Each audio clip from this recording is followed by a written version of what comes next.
ಕನ್ನಡ ವಾಹಿನಿಗೆ ಸ್ವಾಗತ.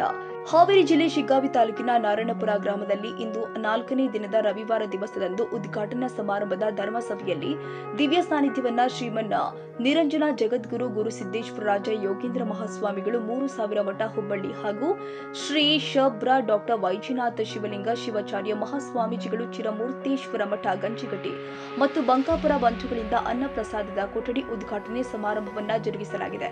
ಮತ್ತು ಇದೇ ಸಂದರ್ಭದಲ್ಲಿ ಚೆನ್ನಮ್ಮ ದುಂಡಪ್ಪ ಬಂಕಾಪುರ್, ರೇಣುಕಾ ರಾಜು ಬಂಕಾಪುರ್, ಜ್ಯೋತಿ ಚಂದ್ರಪ್ಪ ಬಂಕಾಪುರ್, ರೂಪಾ ಪ್ರಶಾಂತ್ ಬಂಕಾಪುರ್, ರಾಜೇಶ್ವರ ರವಿ ಬಂಕಾಪುರ್, ಸುನೀತಾ ಮಲ್ಲಿಕಾರ್ಜುನ ಬಂಕಾಪುರ್, ದೀಪಾ ವಸಂತ ಬಂಕಾಪುರ್, ಇದೇ ಸಂದರ್ಭದಲ್ಲಿ ರಾಜಣ್ಣ ಪಟ್ಟಣದ ನರಹರಿ ಕಟ್ಟಿ, ಸವಿತಾ ದೀಕ್ಷಿತ, ಪರಿಮಳ ಮಸಳಿ, ಚೆನ್ನಬಸಪ್ಪ ಗತ್ತಿ, ನಿಂಗಪ್ಪ ಚಿಗರಿ, ವಿರೂಪಾಕ್ಷಪ್ಪ ದಮನಾಳ, ಸದಾನಂದ ಲಕ್ಷ್ಮೇಶ್ವರ, ಎಂಎಂ ಕುರುಗೋಡಿ, ಮುದ್ದಪ್ಪ ಹೊಸ್ಮನಿ, ಐಶ್ವರ್ಯ ಲಕ್ಷ್ಮೇಶ್ವರ, ಶಾಂತಬಾಯಿ ಕುಲಕರ್ಣಿ, ಶಂಕರಮ್ಮ ಕಲಿವಾಳ, ಬಸವ್ವ ಬಾವಿಕಟ್ಟಿ, ಬಸವ್ವ ಹುನ್ನಣವರ್, ನಂದಿಕಟ್ಟಿ, ನಿಂಗಮ್ಮ ಮಸಳಿ, ಉಷಾ ಬೆಳೆಕುದುರೆ ಹಾಗೂ ಇದೇ ಸಂದರ್ಭದಲ್ಲಿ ಮಾಜಿ ಸಂಸದರು ಆದ ಶ್ರೀ ಮಂಜುನಾಥ್ ಕುನ್ನೂರು ಸಭೆಯನ್ನ ಉದ್ದೇಶಿಸಿ ಪ್ರಾಸ್ತಾವಿಕ ನುಡಿಯನ್ನ ಮಾತನಾಡಿದರು.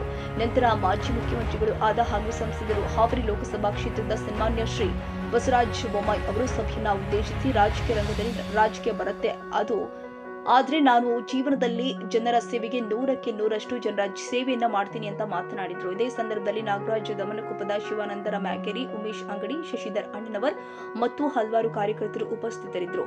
ಮುತ್ತು ಮಕ್ಕಳಿಂದ ಸಾಂಸ್ಕೃತಿಕ ಕಾರ್ಯಕ್ರಮಗಳು ಜರುಗಿಸಲಾಗಿದೆ. ಅನ್ನ ಪ್ರಸಾದವನ್ನು ಕೂಡ ವಿತರಣೆ ಮಾಡಲಾಗಿತ್ತು.